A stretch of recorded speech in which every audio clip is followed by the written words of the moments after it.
Hi everyone, welcome back to the Spring Garden series. We're having so much fun growing our spring vegetable garden all the way from seed to harvest, and I love reading in the comments how your indoor seedlings are doing and how much you're excited about spring. Well, today's video is all about transitioning your indoor seedlings to the outdoors. It's not a difficult process, but you do want to do it gradually over a period of a couple of weeks. Now I'm going to show you how to do it today in 4 easy steps so you know exactly what to do when it's time to get your seedlings outside, because pretty soon we're going to be able to get these into the garden. And we're also going to be doing a very exciting giveaway at the end of this video that is open to worldwide viewers. So you definitely want to stay tuned for that. Now, a lot of people make the mistake of growing their seedlings indoors for 4 to 6 weeks. They're looking really good. And then they take them right outside and plant them directly in their garden. Now, you definitely don't want to do that. You want to do it gradually. And the process is called hardening off. Now, the reason why you need to do it gradually is think of your seedlings as little babies. They've been growing inside in a nice sheltered environment. They're protected from the elements. You've been watering them carefully, checking on them daily. If you take them outside right away, they're just not ready for the elements, for the wind, for the sun, for the rain, or for whatever comes their way. So we're going to do this process over the period of a couple of weeks' time so they're nice and strong and they can handle the elements of the outdoors when they're ready to plant outside. So come on back inside with me. I'm going to grab some of my seedlings and we'll share about the first step. Now, before I actually share about the first step, I thought I would give you guys a quick little tour of my indoor grow light station. I have tons of questions about that. So let me just run through them real quick. Here's our grow light box. And if you guys remember, we did this on the first video. We planted some seedlings, popped them in here. And here we've got the red Russian kale in the egg cartons, which is sprouting absolutely beautifully. In our little half and half container, we have some little basil seedlings just starting to come up. And I just love how they look here in the grow light box. I just had this stuck in a corner of my dining room so it keeps it out of the way. Now here I have my Tiny Tim tomatoes. Remember those from the indoor garden series? They're starting to get a couple of little tomatoes. So I'm pretty excited about that. So these have only been growing indoors. And then down here on the next shelf, remember the cucumbers that I killed? Well, I replanted them and they're growing beautifully. They're sprouting and doing really well under the grow lights.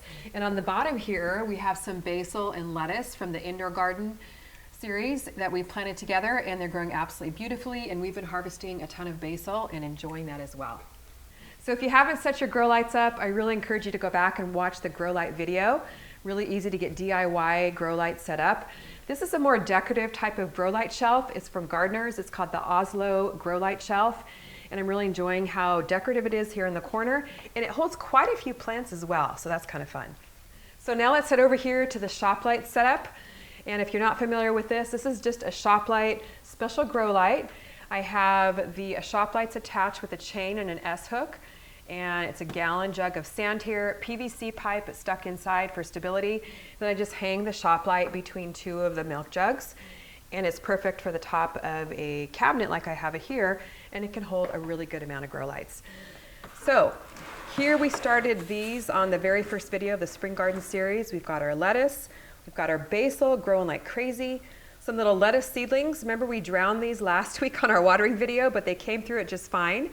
And here we have some little okra seedlings popping through. So it's just so rewarding to grow your vegetables indoors, start them indoors, get a good head start, and then bring them outside as the weather gets warm. But here we have a tray of cucumbers that is definitely ready to be transitioned to the outdoors. They're completely outgrowing this space, and I need this space for some brand new little seedlings.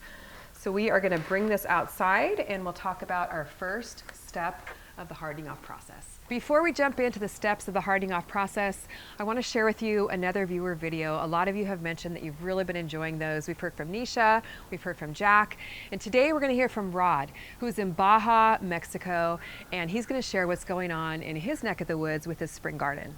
Hola Kim and camera guy and the community here. Rod over here in Baja, excited to follow along the spring gardening series, all your series for that matter, Kim. I've learned over the years of following you, Kim, is don't be afraid to try something new, or don't be afraid to experiment. This season, the thing I'm trying new is starting my tomatoes a lot sooner than I usually do. So usually it's my peppers that are hardened off first, but this year it's my tomatoes. And they're looking fantastic. I'm excited because I'll have some tomatoes in the springtime. Thank you, Kim, for always sharing these reminders. These tips is always helpful. It always comes in handy. Thank you, Kim. Thank you, camera guy, and thank you to this whole community for making this a space so fun to come to and such a great learning experience. So thanks a lot, everyone. You guys didn't think I was actually gonna leave until I showed you my peppers, did you? Lots of love from Baja, everyone. Rod, that was amazing. I love your encouragement. You always have so many positive comments to share, and your tomatoes and your peppers look absolutely beautiful. So we might have to come back and do a little harvest video with Rod when his tomatoes and peppers are ready. What do you guys think? Step one of the hardening off process is to check your frost date. Now for warm weather seedlings, you want to plant them outdoors after your last frost date. You can find this on almanac.com. You always want to keep an eye on the weather. So you want to start your hardening off process about a week or two before that. Now for cold weather vegetables, they can actually go outside a little bit sooner because they take a frost. So make sure you go back and read the section in my book on warm weather and cool weather vegetables, and then kind of adjust accordingly according to the vegetables that you're growing. Step two, choose a spot for your first hardening off day. You want to bring your seedlings outside and find a spot that's a shady spot, because this is their very first journey out into the outdoors. Don't want to put them in the full sun. So right here on this table is perfect. It's nice and shady.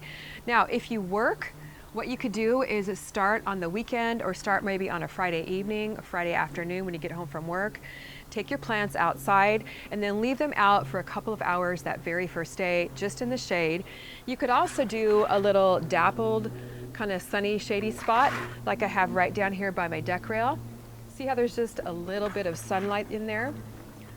So basically the idea is just to kind of get them used to being outdoors, give them about 2 hours in the outside. Now, what do you think you do next? Any guesses?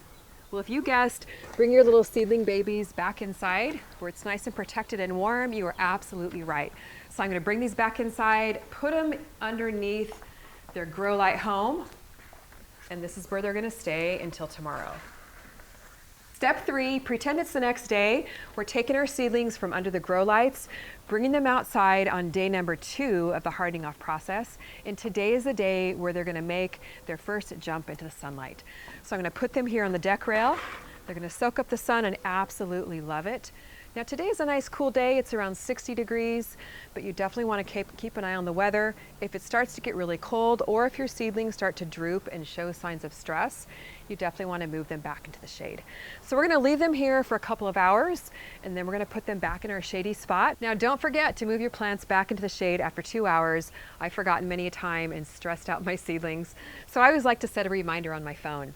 Hey Siri, set a reminder, put the plants in the shade after 2 hours.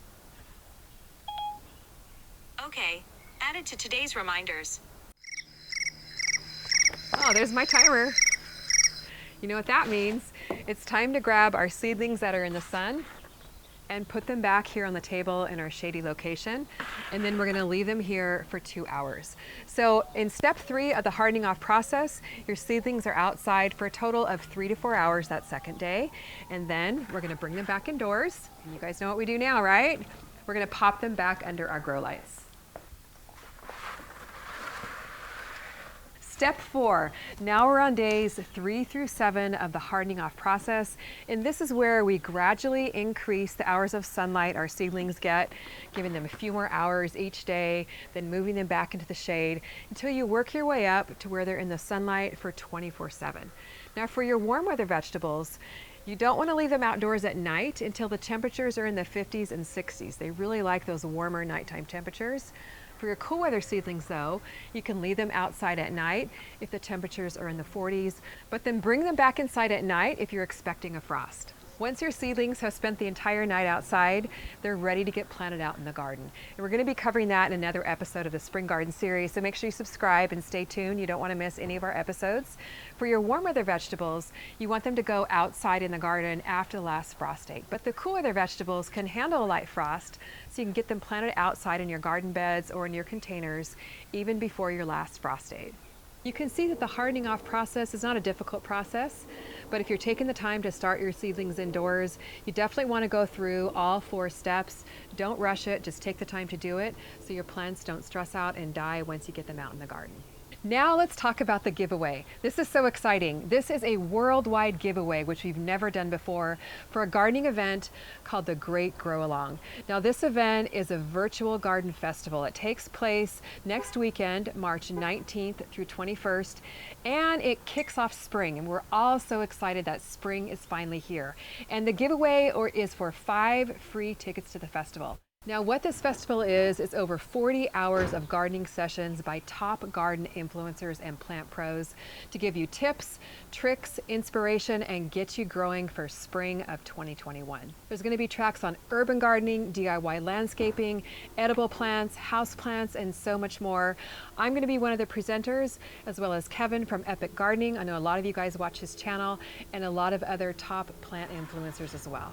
Now the cool thing is the tickets for this event allow you access for that 3 days, but they also give you access to the content for 6 months. And here's how you enter. Comment on this video about something you learned, and that is your entry. It's as simple as that. And then we're going to be doing the random drawing live on YouTube on our Monday live stream. That's Monday, March 15th at noon Pacific time. So make sure you come back and join us for the live stream. It's going to be a ton of fun to do the drawing, or you can watch the replay later to see if you won. But joining us live is always a ton of fun, and I answer a lot of questions and answers during the live stream as well. Now you can learn more about the Great Grow Along at greatgrowalong.com, where you can also grab a ticket if you want to. All the schedule, all the details are over there. So go and check it out, and I can't wait to see you guys there. If you haven't yet started your seedlings indoors for your spring vegetable garden, jump in with us. We are having so much fun growing our veggies together this spring. Go back and watch the series from the beginning so you know exactly what to do. And you'll want to grab a copy of my book, Organic Gardening for Everyone. All the step-by-step instructions are written down for you in here. And everything we cover today is in Chapter 4. And also grab my spring garden seed collection. There's 13 varieties in here for you. I've done all the legwork so you can get your garden going and don't even have to think twice about it. You can grab these together for my spring garden seed book bundle over on my website. Save yourself $5 and then comment below. Don't forget to enter the giveaway and let me know where you're at in growing your spring vegetables. Looking forward to growing veggies together this spring, you guys. Thanks so much for watching. We'll see you on the next video.